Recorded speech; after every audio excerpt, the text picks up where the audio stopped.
Describe the role of communication in counseling and the implications of the differences between the client's and the counselor's cultural and worldview. So, in the counseling setting, clients should express themselves, the issues that they're facing or dealing with, and counselors should listen and take notes and reflect on what they believe that they heard the client said, so they can reflect that back to the client, and the client can say, yes, that is what I mean, or no, you misinterpreted, or whatever the situation is. As a counselor, you shouldn't give advice. You should ask open-ended questions. That way the client can answer that and kind of go elaborate and go in more into detail about whatever the issue is. And they'll be able to brainstorm their own options instead of the counselor just telling the client what they should do. As counselors, we should avoid imposing our views onto the client. Because all views are different, and because if we have different views or cultural views, then we'll have different ways of solving problems.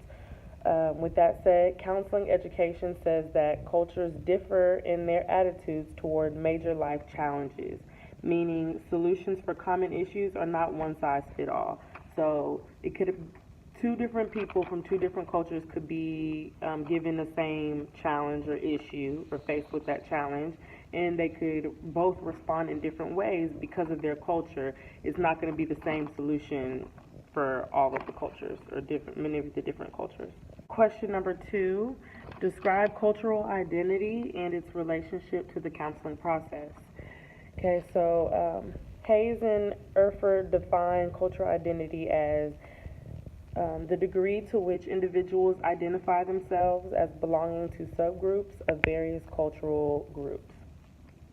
So when it comes to counseling, it's important for the counselor and the client to both identify what culture they associate themselves with and the cultural beliefs that go along with that culture. It's important for the counselor to know and the client to know. That way they're able to express the similarities and the differences between cultures.